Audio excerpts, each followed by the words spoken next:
எதிர்க்கட்சிகளின் பெங்களூரு கூட்டத்தில் பரம எதிரியான கட்சிகள் ஒரே அணியாக திரண்ட விசித்திர நிகழ்வு நடைபெற்றது. இதன் மூலம் எதிர்வரும் 2024 ஆண்டு தேர்தல் கடந்த 2019 தேர்தலை போன்று இருக்காது என்று தெரிகிறது. டெல்லி, பஞ்சாப் மாநிலங்களில் பரம எதிரிகளாக செயல்படும் காங்கிரசும் ஆம் ஆத்மியும் தற்பொழுது கைகுலுக்கி நண்பர்களாகியுள்ளன. மேற்கு வங்கத்தில் கீரியும் பூனியுமாக இருந்து வரும் திரிணாமுல் காங்கிரஸ் இடதுசாரிகள் கூட்டணி தற்பொழுது பாசப்பிணைப்பை ஏற்படுத்தியுள்ளன. நடந்து முடிந்த உள்ளாட்சி தேர்தலில் மம்தா பானர்ஜி மீது கடும் குற்றச்சாட்டுகளை மழையாக பொழிந்த இடதுசாரிகளும் காங்கிரசும் தற்பொழுது பெங்களூருவில் ஒரே குடையின் கீழ் அமர்ந்துள்ளன. கேரளாவில் தீரா பகையுடன் உள்ள இடதுசாரிகளும் காங்கிரசும் தற்பொழுது கர்நாடகாவில் சங்கமித்துள்ளன.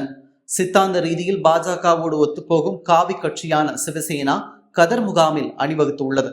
இப்படி தங்களுக்குள் கடும் கருத்து வேறுபாடுகளை கொண்ட பல கட்சிகள் பாஜக அரசை வீழ்த்த வேண்டும் என்று ஒற்றை நோக்கத்தோடு இணைந்துள்ள நிகழ்வு மந்திரமாகவே பார்க்கப்படுகிறது. காரணம், 2019 ஆண்டு ஏற்படாத எதிர்க்கட்சிகளின் ஒற்றுமை தற்பொழுது காங்கிரஸ் தொண்டர்களிடையே புத்துணர்வை ஏற்படுத்தியுள்ளன. டெல்லியில் தலைமை அலுவலகத்தை அமைப்பது, 11 பேர் அடங்கிய உயர்மட்ட குழுவை உருவாக்குவது, 11 உறுப்பினர்களை தேர்வு செய்வது, கன்வீனரை தேர்வு செய்வது, பிரதமர் வேட்பாளர் யார் என்று அறிவிப்பது, தொகுதி பங்கீடு உள்ளிட்ட பல நடவடிக்கைகள் அடுத்தடுத்து மேற்கொள்ளப்பட உள்ளன. மும்பையில் அடுத்த கூட்டம் நடைபெறும் என்று அறிவிக்கப்பட்டுள்ளது. காங்கிரஸ் ஆளும் 4 மாநில முதலமைச்சர்கள் அல்லாமல் இந்த கூட்டத்தில் 7 மாநில முதலமைச்சர்கள் கலந்து கொண்டனர்.